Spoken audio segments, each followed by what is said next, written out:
really struggle with being late to stuff. I find I always want to be on time, but I don't make it. I've got this or that or the other to do, and I always think, oh, if I do one more thing, I'll get that done and then I'll go. I struggle to be on time. But as I learn about Jesus, as I look at the scriptures and I challenge my assumptions about him, and I really try to get to know him as a person, I find Jesus didn't struggle with being on time. Jesus was always on time. And I want to explore why that was. Jesus was always on time about everything. Even his birth was on time. He began his earthly ministry by being on time.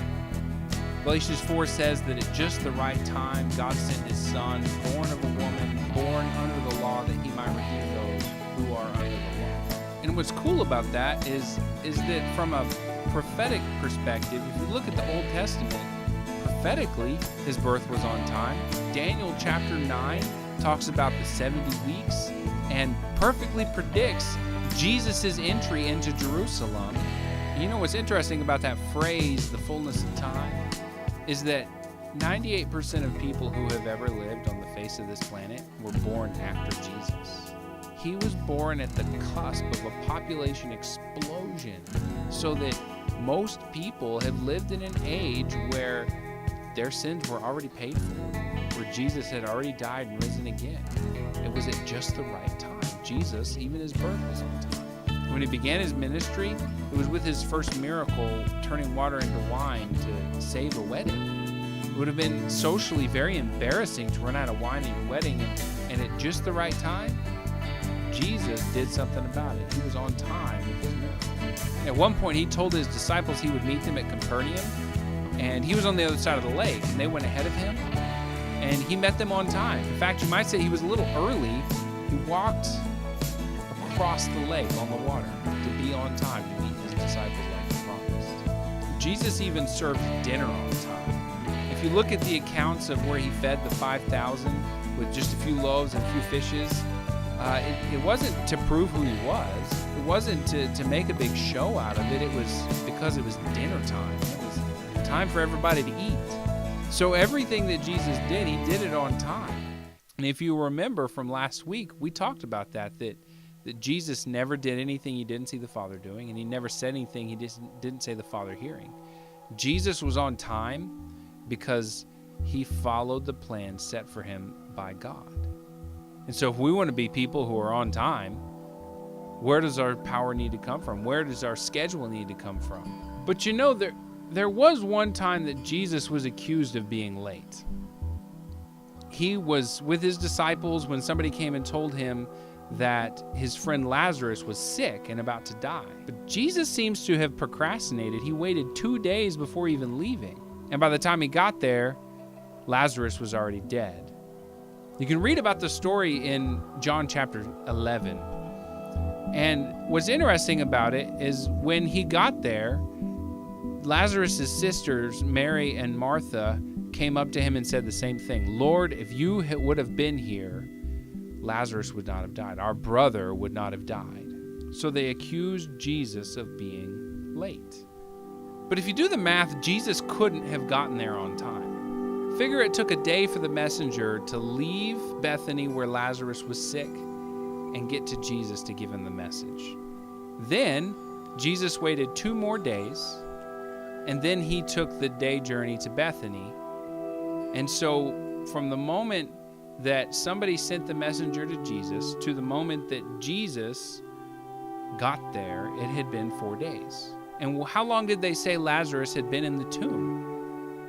When he said, open the tomb up, they said, Lord, he's been in there for 4 days. He's gonna smell really bad.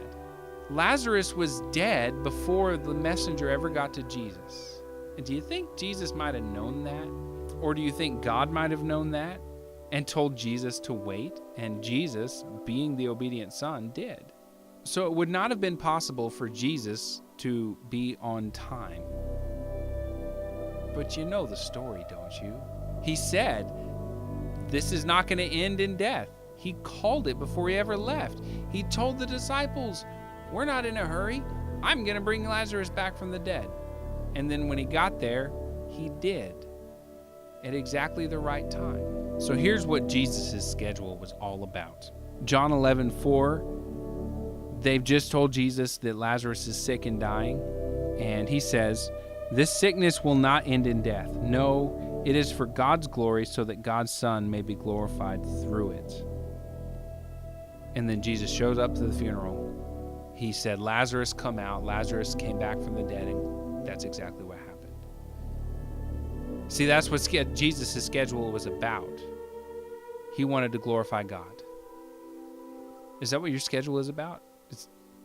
Is that what my schedule is about? We need to ask ourselves that every day. So how did Jesus set the schedule? What drove him? I made a new friend the other day named Bud, and he pointed something out really cool about Jesus' schedule. If you read the Gospels, you'll find out that he woke up early every morning and he prayed.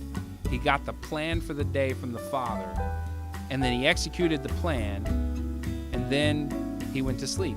And then the next morning, he did the same thing. He woke up, he got the plan from the Father, he executed the plan and went to bed. Is that how we live our lives? I mean, that sounds like a great way to live life. Do we live our lives that way? I want to live my life that way. What about you?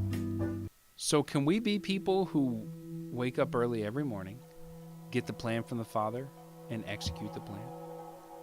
Here's what I know about the plan. I don't know the details of your life, but here's what I do know about the plan. That God wants to be glorified through you. And that involves sharing the gospel. That involves being there for people, doing ministry, serving the ones that God loves. Because that was always the plan that God gave to Jesus. What makes us think he's going to give us any different kind of plan? I will ask this of you. Trust God with your schedule. Be the Jesus who shows up on time with the gospel. Make him number one and first in your thinking. Jesus said, seek first the kingdom of God and his righteousness, and everything else will be taken care of. When I read about Jesus, that's what I see him doing with his schedule. And I want to be like him.